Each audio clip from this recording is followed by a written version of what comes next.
Here's one that I haven't cleaned yet. You can see it's a little bit zebra striped. Here's one I have cleaned. Now the same markings are still there, but they're extremely faint now by comparison. What I would take from that is that what I'm seeing here is probably graphite, and it's probably basically ingrained into the surface of the metal, because these blades are not polished dead shiny. They'll have, you know, a certain texture there, and I would imagine that the graphite, if it is graphite, is basically just impregnated into those surfaces. However, that's a marked improvement compared with this. So I will clean this blade, and when I've got the 5 blades all cleaned to my satisfaction, I'll be able to reassemble the diaphragm. Right, well, I'll start with the retainer plate. This little rivet on there, that goes rivet side up.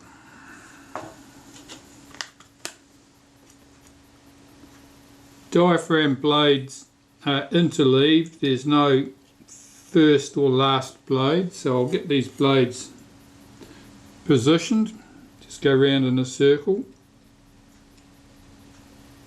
Each blade is over the next blade at one end and under the next blade at the other.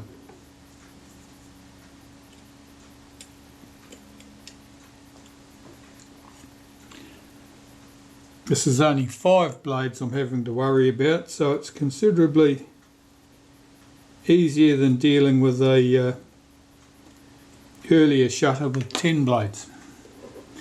Right, to get the last blade in place, I need to swing these blades back out of the way so I can get that last blade on the plate.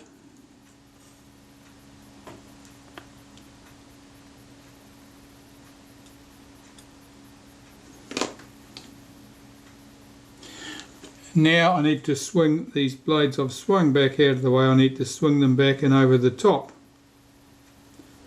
of that last blade.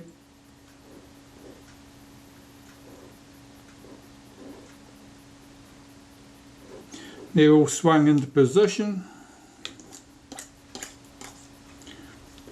This plate goes on, it only goes on in one position.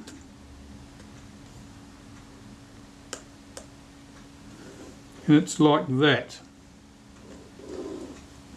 This is the rivet on the plate. This is the rivet on the moving plate. In that orientation, the blade's fully open, that's correct. The case goes over the top.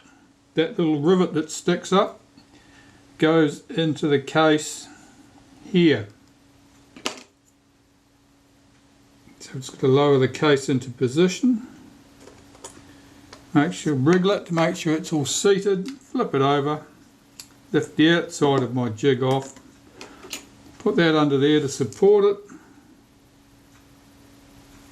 And fit the 3 retaining screws.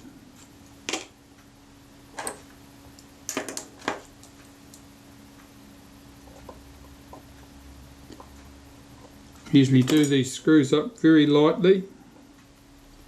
It's always possible that one of the blades may have been displaced when you were lifting the case over the top, and you don't want to trap a blade between the case and the plate, otherwise you might end up bending something. Right, so those screws are just done up loosely. Looking at this, I can see that my 5 rivets are all correctly positioned in the fixed plate, and if I move the lever here, that diaphragm opens and closes nice and smoothly. So I can go back, tighten those 3 screws up,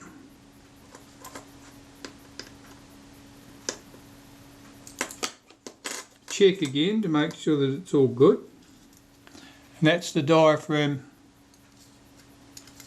already in the case, ready to be reassembled over the mechanism plate. But of course I haven't cleaned that yet.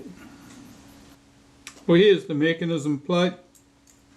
I've been able to clean that quite well. It cleaned up very well with naphtha. There's no obvious sign of all that excessive amounts of graphite on there, or whatever it was, the silvery stuff. Right, so to get this in place, I'll get the blade actuating ring in there. I've got to get the detent spring for the blade actuating ring into place over that pin. And the retaining ring, or the lens tube in this case, goes over the top. It'll only go on in one position. This little bracket holds our main spring. That only goes on in one position. And there are 3 screws that hold this together. Now, one screw is slightly longer than its mates, and there's not much in it, perhaps 1/4 of a millimetre. It goes through the bracket.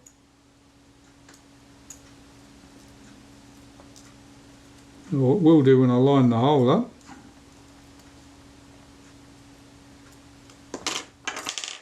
The 2 shorter screws go in the other 2 positions. Alright, magnetised screwdriver time. It's always tedious.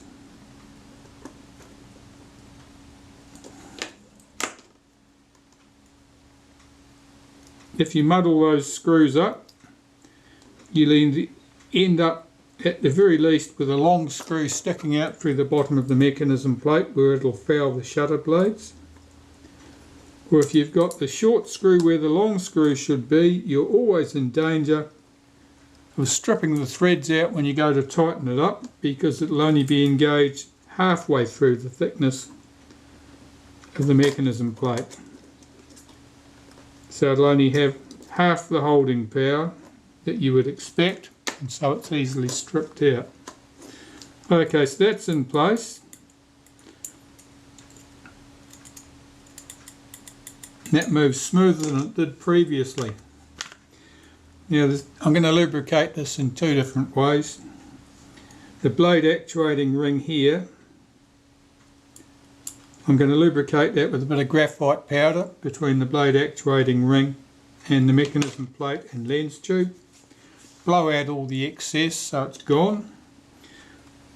When that's all clean and all dry and lubricated, I've got to lubricate the detent here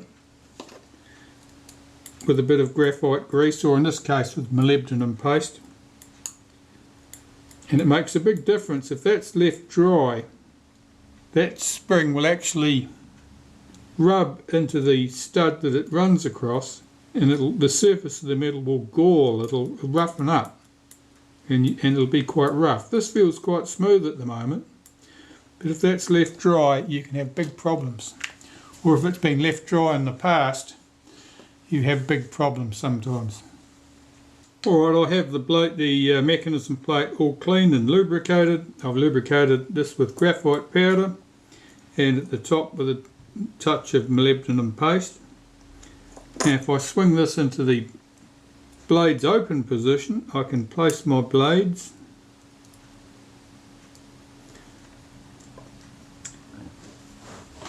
and then we put the case over the top. Okay, so here's my blades here on a piece of paper. All I've got to do is be able to pick them up and fit them. Blade number 1 goes here.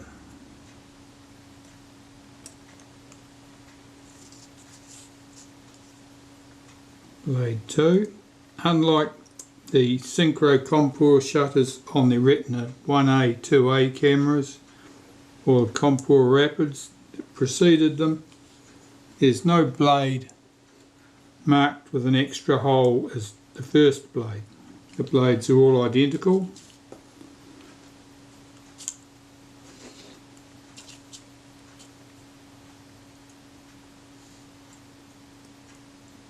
That's the 5th blade, and now I can put the case over the top. It only goes on in one orientation,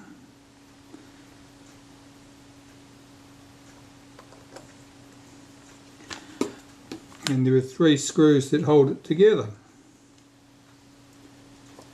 Now, as with the diaphragm blades, I only do the screws up very lightly at first until I've checked to make sure that all the blades are still correctly positioned and that nothing got knocked out of place while lifting the case over the top.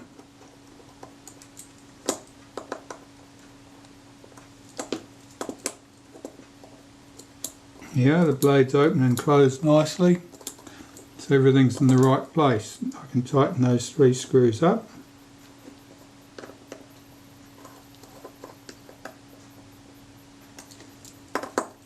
So that's our diaphragm blades and our shutter blades all back in, working nice and smoothly, free from oil and good to go. Now, one of the things about oil on blades, because you may think that oil can't hurt because that's a lubricant, is that it just sticks things together. If you've worked in the sheet metal trade, you'll know exactly what I'm talking about. When you go to get a sheet of metal off the stack, it'll be stuck there from the oil between the sheets. And that's exactly what happens with things like shutter blades. Often a shutter that's got oily blades might work well on a hot day, but you pull it out in the middle of winter to go and take a photo and the thing won't go. That's because the oil will have become thick and viscous in the cold weather, and it'll be extra good at sticking things together. Anyway, here's our shutter. This is the base of the shutter. Everything goes back on here now. I'm going to put the springs and so forth back in place, and these speed trains, which of course I've got to clean in some naphtha in the ultrasonic cleaner. I'll start by putting some of the springs in. This one I'll start with first.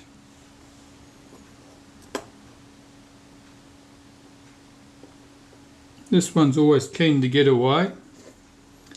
So I've lowered it into place. I'll hold a toothpick over the centre so it can't get away, and using my pointy and dangerous tweezers I'll hook that into place behind there.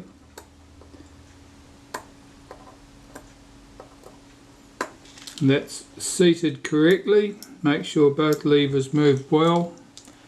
That's good.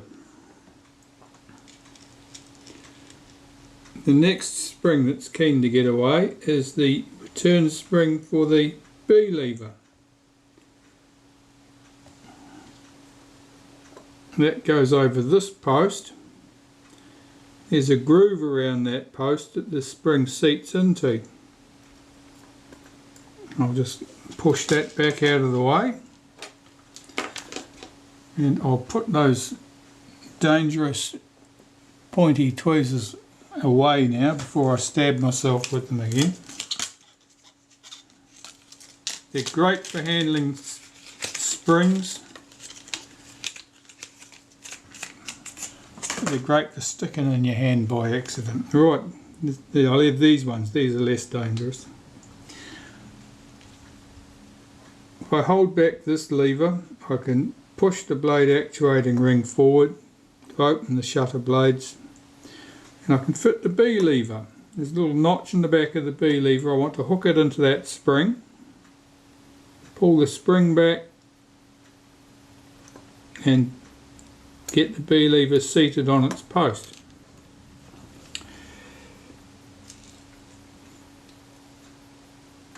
The screw that holds the B lever in place has this spring on it.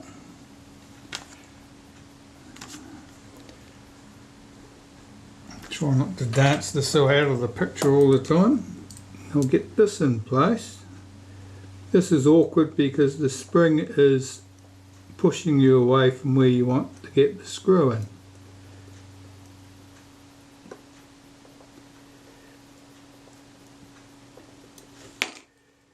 Check that the B lever moves. Tighten the screw up. Now the tail of the spring has to come from here right round to here, so if I lift that up, swing it around, tuck it back on the inside of the case down here. So that's against this lever, and it's against the case at the other end. The B lever is sprung with its return spring. If I hold the B lever back with my finger, I can pull the blade actuating ring back to the park position, and the B lever drops into place. Right, here are that's the pallet wheel for our flash sync speeds. Drop that in there, make sure that moves freely, that looks good.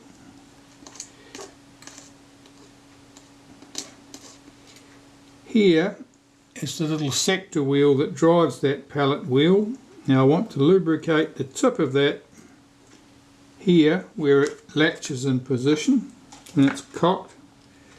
I just want to put a little wipe of molybdenum paste on there.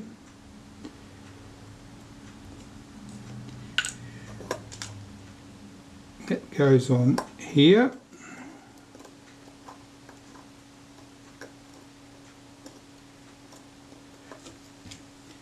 Hold back this lever and drop it in. It's better. And there is a return spring for that, which is this one, which I've got to stretch into place. So I'll get that with my bent nose pliers.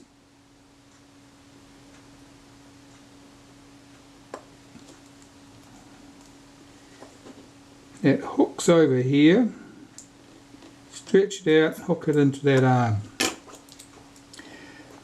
So that cocks like that. As the shutter opens, this pulls back out of the way and this runs down. And you get the buzz of the pallets. And that, as those pallets run down, it allows the shutter action to complete. And that gives the flash time to start to burn at peak brilliance. Right, okay, so at this point we'll get some molybdenum paste.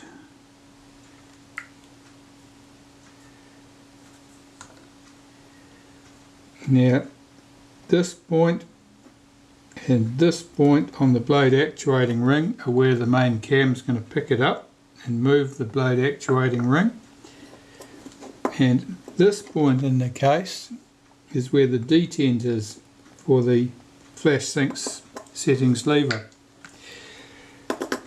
The flash sync settings lever is here. Now the pin on that goes in behind the spring, so that the spring will tension it when the lever is moved.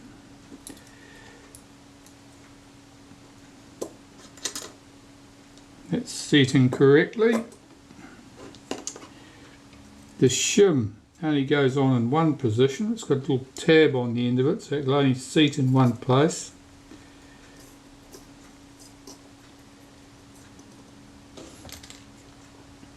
Just move that diaphragm in slightly. That lever's not seating correctly. That spring must be holding up, is it?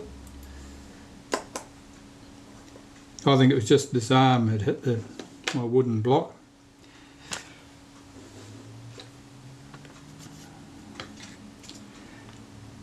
Yeah. Diaphragm setting lever can go on.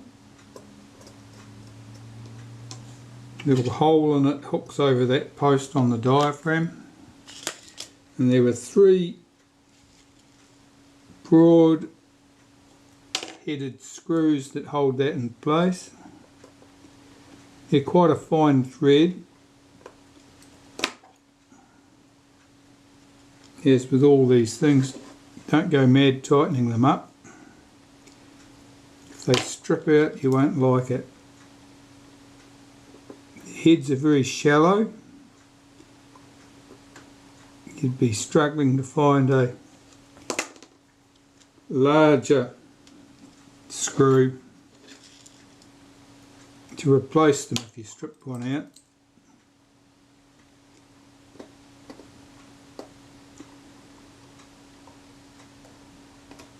Alright, check that the diaphragm moves smoothly.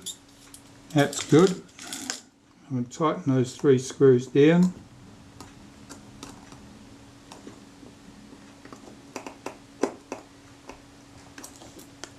Check that it still moves smoothly. That seems to be fine.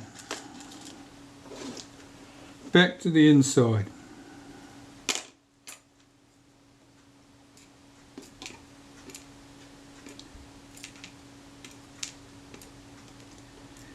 This lever next, I think. I usually give that a light wipe of molybdenum paste through the centre. That spring pushes against the case. You have to get it in this way around and on that post. And it's unfortunate you couldn't see what I was doing, but that's okay, my finger was blocking my view too.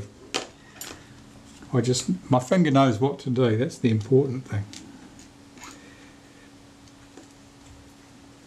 Here's our moving flash contact, that goes on the top of that. If I cock that action by swinging this across, I can put the cover in place. And the cover has the catch on it for the main cam. Seat that in position.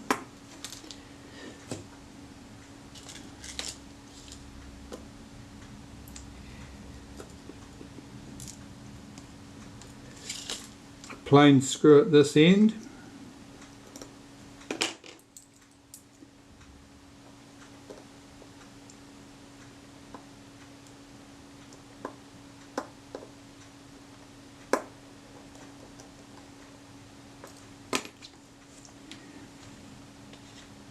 A return spring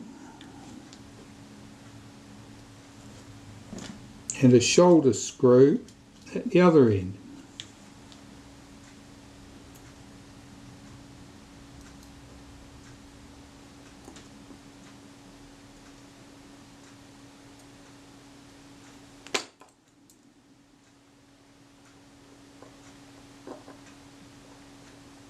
Need to make sure that the spring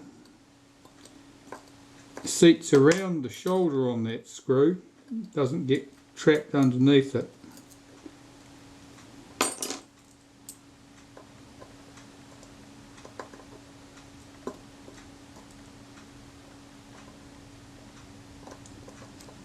The screw's tight and the spring moves. Yep, that's fine. So I can tighten the screw.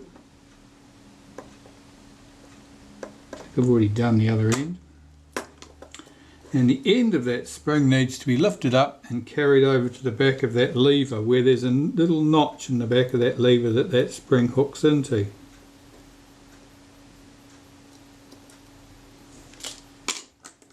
So now that lever is sprung loaded, and the shutter release can go in. Here it is. I normally just give a very faint wipe of molybdenum paste to that. It has to go in and pick up underneath the B lever, and the spring has to be tucked down inside the case.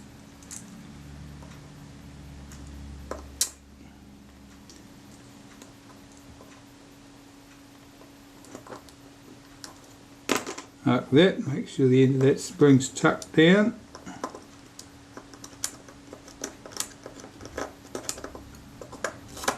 And when the shutter is cocked and you press the release, it lifts this arm, which moves this across, which disengages it from the main drive cam and allows the action to continue.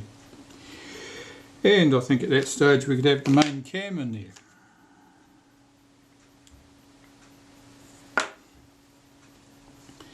So I'll take some molybdenum paste.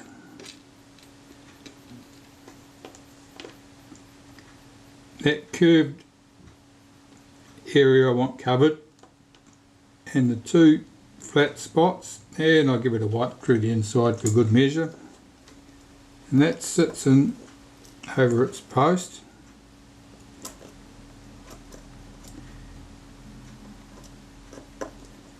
and its home position is back round there fully clockwise.